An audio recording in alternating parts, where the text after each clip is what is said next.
மயிலாடுதுறை மாவட்டத்தில் உள்ள அரசு மற்றும் அரசு உதவி பெறும் 667 பள்ளிகளில் 1ஆம் வகுப்பு முதல் 12ஆம் வகுப்பு வரை பயிலும் மாணவ மாணவிகள் 88,496 பேருக்கு விலையில்லா பாடப்புத்தகங்கள் வழங்கும் பணியை மாவட்ட ஆட்சியர் மகாபாரதி துவக்கி வைத்தார். கோடை விடுமுறை நிறைவடைந்து இன்று பள்ளிகள் திறக்கப்பட்டது.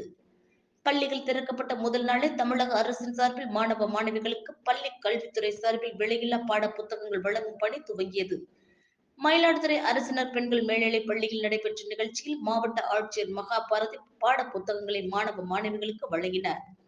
அப்போது அவர் பேசும்பொழுது, கடந்த ஆண்டு மயிலாடுதுறை மாவட்டம் தேர்ச்சி சதவீதம் அதிகரித்துள்ளதாகவும், இந்த ஆண்டு அதனை அதிகரிக்க பல்வேறு நடவடிக்கைகள் மேற்கொள்ளப்பட்டுள்ளதாகவும், மயிலாடுதுறை மாவட்டம் முழுவதும் அரசு மற்றும் அரசு உதவி பெறும் 667 பள்ளிகளில் 1ஆம் வகுப்பு முதல் 12ஆம் வகுப்பு வரை பயிலும் மாணவ மாணவிகள் 88,496 மாணவ மாணவிகளுக்கு விலையில்லா பாட புத்தகங்கள் வழங்கும் பணி அனைத்து பள்ளிகளிலும் நடைபெற்று வருவதாகவும், இன்று மாலை பொழுதும் அனைவருக்கும் பாட புத்தகங்கள் வழங்கப்பட்டுவிடும் என்றும் தெரிவித்தார். நிகழ்ச்சியில் மயிலாடுதுறை சட்டமன்ற உறுப்பினர் ராஜகுமார், நகர்மன்ற தலைவர் செல்வராஜ், முதன்மை கல்வி அலுவலர் அம்பிகாபதி மற்றும் பள்ளி தலைமை ஆசிரியர்கள் பங்கேற்றனர். அதன் பின்னாடி நம்ம கல்வித்துறை கொஞ்சம் முடுக்கி செயல்பட ஆரம்பிச்சது. அதனால ஒரு நல்ல ரிசல்ட் வந்திருக்கு. இந்த தடவை நம்ம இந்த ஆண்டு எல்லா பள்ளிகளிலும் 10th சரி +2 சரி எல்லாத்துலேயுமே நம்ம அனைவரும் பாஸ் பண்ணணும். முதல்ல ஃபர்ஸ்ட் இலக்கு அனைவரும் பாஸ் பண்ணணும். பாஸ் பண்ணுற நல்ல ஸ்டூடெண்ட்ஸ் எல்லாம் நிறைய மார்க் வாங்கி ஸ்கோர் பண்ணணும்.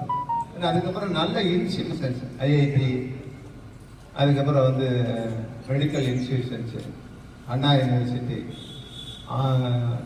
அந்த மாதிரி ரீஜனல் இன்ஜினியரிங் காலேஜஸ், அதிலெல்லாம் நம்ம போகிற மாதிரி நம்ம பிள்ளைகள் அதிகமான மதிப்பெண் பெற்று அங்கெல்லாம் அந்த கல்வி நிறுவனங்களில் நம்ம போய் சேரும். அந்த ஒரு நோக்கத்தோடு 2 நோக்கம், அனைவரும் பாஸ் பண்ணணும், நல்ல மதிப்பெண் பெற்று நல்ல கல்வி நிலையங்களில் மேல்நிலை கல்வியில் நம்ம ஜாயின் பண்ணணும். தமிழ்நாடு ஏற்கனவே ரொம்ப அட்வான்ஸில் இருக்குது. ஆல் இந்தியா லெவலில் 27% தான் நம்ம ஹையர் எஜுகேஷனில் என்ரோல்மெண்ட் ரேஷியோ இருக்குது. இப்படி தமிழ்நாடை பொறுத்தவரை 53-54% மேலே ஹையர் எஜுகேஷனில் என்ரோல்மெண்ட் ரேஷியோ இருக்குது. அதனால் கல்வியில் தமிழ்நாடு ஏற்கனவே சிறப்பிடத்தில் இருக்குது. இருந்தாலும் இன்னும் நம்ம அதிகமான அளவில் நம்ம படித்து தமிழ்நாட்டையும் சரி நம்ம ஊருக்கும் நம்ம பெருமை சேர்க்கணும் அப்படின்னு கேட்டுக்கிறேன். லாஸ்ட் இயர் ரிசல்ட்டை பொறுத்தவரை 10th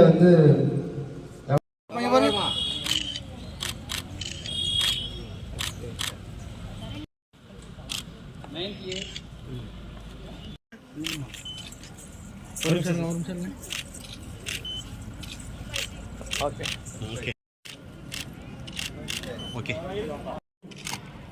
சார், கொஞ்சம் வெயிட் பண்ணிக்கலாம். ஓகே.